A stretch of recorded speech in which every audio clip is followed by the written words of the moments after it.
E. Find the radius of E. Following quadratic polynomial.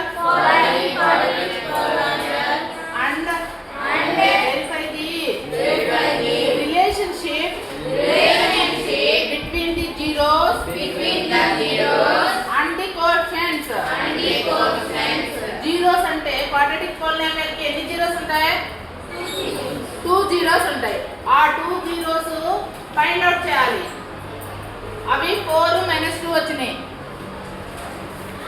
Find the zeros of the following quadratic polynomials and verify the relationship. Relationship అంటే ఏముంటుంది? Sum of the zeros, product of the zeros formula ప్రకారము కనుక్కోవాలి. దీనిలో substitute చేసి కనుక్కోవాలి. దాంట్లో relationship -b అంటే ఏంటి? x కోఎఫిషియంట్ ని b అంటాము, x² కోఎఫిషియంట్ ని a అంటాము, కాన్స్టెంట్ టర్మ్ ని c అంటాము. దీనిలో a అంటే ఎంత? 1, b అంటే -2, c అంటే -8. ఈ ఫార్ములాలో పెట్టుకుంటే minus of minus plus b అంటే -2 అమ్మా, a అంటే 1, minus into minus plus alpha into బీటాలో c/a లో c అంటే ఎంత? -8/1 ఇజ్ ఈక్వల్ -8. 4 ఇంటూ -2 ఎంత? -8. 4 ప్లస్ -2 ఎంత? 4 నుంచి 2 తీసేస్తే 2. ఫార్ములాలోనూ 2నే వస్తుంది. ఇవి కనుక్కుని చేసినా కూడా 2నే వచ్చింది. దాని ఆ సమానంగా రాకపోతే మనం ఎక్కడో తప్పు చేసామని.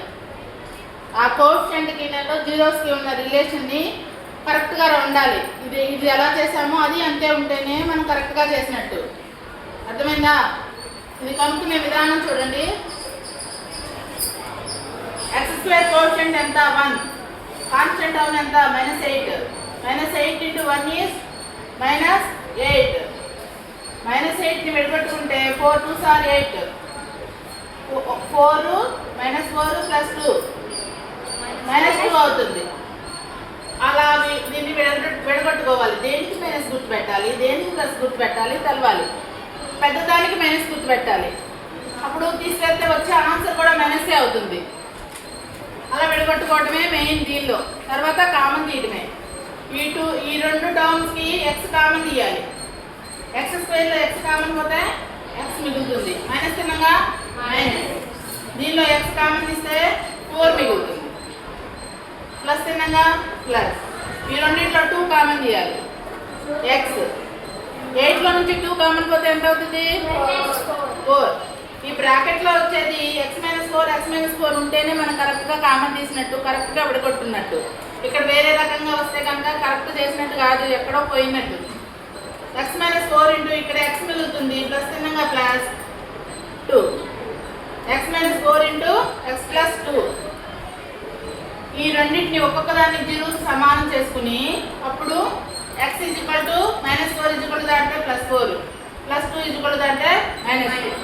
4 - 2 are the zeros of the quadratic. ఇక్కడ ఇది మటుగా వచ్చినట్టు.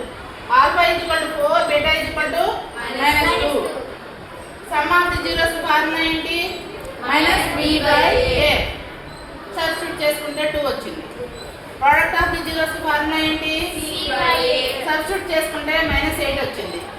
మళ్ళీ ఈ వాల్యూస్ కూడా సబ్స్టిట్యూట్ చేసి చూస్తే 2 8 -8 సరిపోయింది. దేర్ఫోర్ వెరిఫైడ్ అని రాయడం చివరి మీద. Therefore verified. కరెక్ట్గానే వచ్చినాయి. Okay, thank you.